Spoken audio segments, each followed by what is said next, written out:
Coach Rob here. I wanted to take a few minutes and discuss how to handle an acute injury.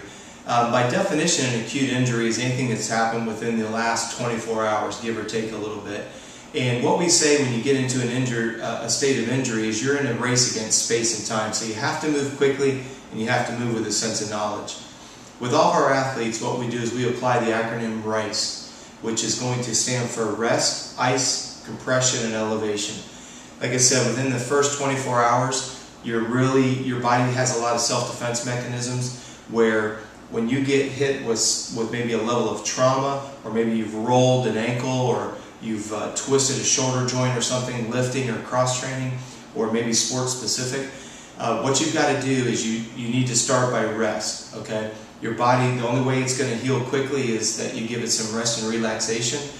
Go into a dark, cool room so that your overall heart rate's going to be lower, the stress on your body is going to be less. Your body's obviously already in a state of injury and it needs a lot of attention.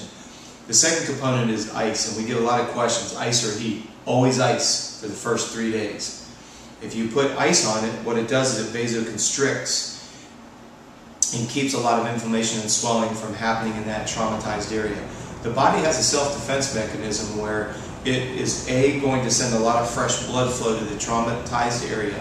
That's to start the healing process. But it also wants to engorge the area to keep you, it wants to limit your range of motion so that it keeps you from creating more damage. All right? The body's got a magnificent self-defense mechanism that we cannot override.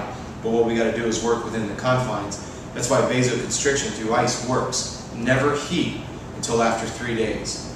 Okay? Keep that in mind. 72 hours is before we want to introduce heat.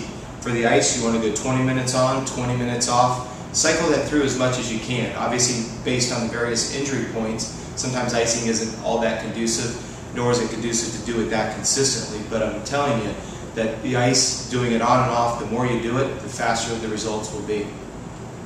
The third part of that acronym is compression, and just as the name alludes, by wrapping it, it's going to help with the swelling and inflammation. Sometimes not the most comfortable, again, because of the nature of where you hurt, like obviously wrapping a shoulder is a little bit more cumbersome than if you just hurt your elbow, okay, or an ankle or a knee. The fourth one is going to be elevation, and the reason being is we want gravity to work for us, not against us. If I've got an injured elbow and I'm constantly leaving it down, gravitational pull is going to make my fingers start to look like a Vienna sausage, okay? Because what's happening is the body is sensing trauma in my elbow and it keeps wanting to send more blood flow there. Unfortunately, this cylinder starts to overfill with blood and, okay, you see where it goes. But by keeping it elevated, what it does is it allows gravity to help pull the fluid out of the traumatized area. Now, obviously, some are a little bit easier than others. Obviously, once you get to, an area that's below the belly button, trying to keep your feet elevated is going to be somewhat difficult. Maybe not so much at night, but during the day, if you have a regular desk job, it may be a little bit more difficult. One of the questions that we get quite often is, what about ibuprofen? And ibuprofen is kind of a catch-22. Ibuprofen is going to help with the swelling, it's going to help with the tenderness, but the problem that I have with ibuprofen, and any medicine for that matter, is it kind of tricks the brain into thinking that your injury is no longer there. So what happens is you start to feel good and then you kind of head back into your exercises. Not a good thing to do, okay? So the question is, should I or should I not take ibuprofen? I say take ibuprofen before you go to bed so that you can sleep better, and now we're able to facilitate the whole rest cycle. However, during the day, I'd prefer you not to take ibuprofen so that you don't get a false sense of security between your brain and your injured area, so that way you don't go out and you make an unnecessary action on the injured area.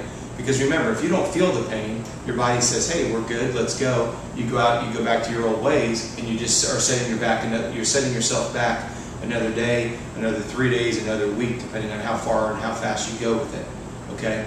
So the thing I want you to remember is pain is your body's indicator to you to stop doing what you're doing. If it hurts, something's wrong. It could be something as simple as soft tissue that's tight and causing pain. It could be a structural issue. You may have a stress fracture. You may be biomechanical, where you're just doing something wrong, which is causing an irritation and inflammation.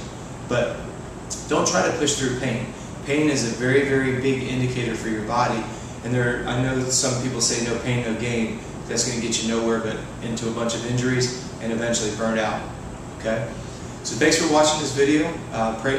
If you have any questions, please take the time to email me. My email address is robb, R-O-B-B, the number 3, @earthlink.net, and I appreciate you watching the video.